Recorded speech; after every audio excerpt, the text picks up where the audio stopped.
Ao longo do ciclo celular, existem momentos denominados pontos de checagem, ou checkpoints, em que mecanismos celulares avaliam as condições da célula antes de iniciar a fase seguinte.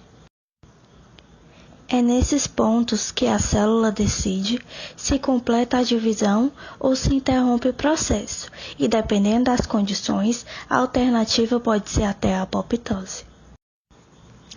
Estudos recentes feitos com células de mamíferos detectaram uma proteína denominada P53, que participa da interrupção do ciclo celular.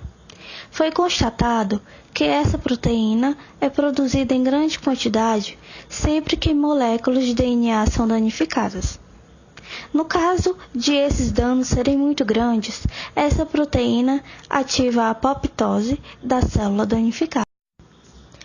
Se a proteína P53 não funcionar corretamente, células com o DNA danificado podem se multiplicar e se transformar, eventualmente, em células cancerosas.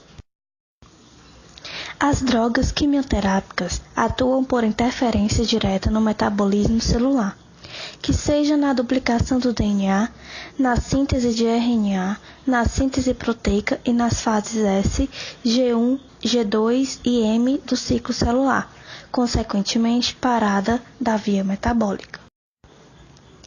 Os agentes antineoplásicos mais empregados no tratamento do câncer incluem os antimetabólitos. Os antimetabólitos afetam as células inibindo a biossíntese dos componentes essenciais do ADN e do ARN. Deste modo, impedem a multiplicação e função normais da célula. Esta inibição da biossíntese pode ser dirigida às purinas, à produção de ácido timidílico e a outras etapas da síntese de ácidos nucleicos. Os antimetabólitos são particularmente ativos contra células que se encontram na fase de síntese do ciclo celular, fase S. A duração da vida das células tumorais suscetíveis determina a média de destruição destas células, as quais são impedidas de entrar em mitose pela ação dos agentes metabólicos que atuam na fase S. Como pode ser deduzido, as diferenças entre a cinética celular de cada tipo de tumor pode ter considerável efeito na clínica, tanto na indicação quanto no esquema de administração desses agentes. Existem 3 diferentes classes de drogas antimetabólito frequentemente usadas para tratar o câncer. Purina antagonista. Purinas são compostos orgânicos que consistem de 2 anéis fundidos. Adenina e guanina, 2 das bases que compõem o código genético no ADN, são ambas as purinas. Os antagonistas de purina são drogas que inibem a síntese de nucleotídeo purina, impedindo a célula de se replicar eficientemente o seu DNA, ou são incorporados no ADN em vez de uma base de purina.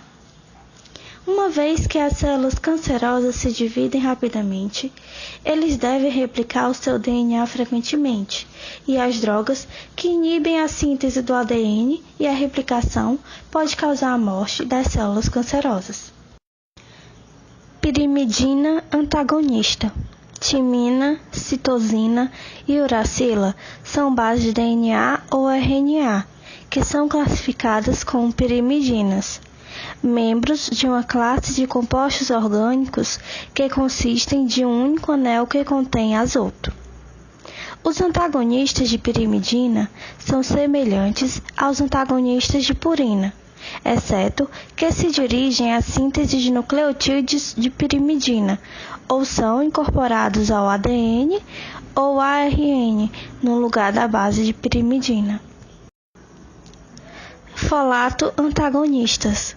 Antagonistas de folato bloqueiam a atividade de uma enzima chamada dihidrofolate redutase, ou DHFR, interrompendo assim a síntese de tetrahidrofolato, um composto que precisa de células para sintetizar os nucleotídeos de purina e pirimidina. O metotrexato é a droga mais comumente administrada nessa categoria.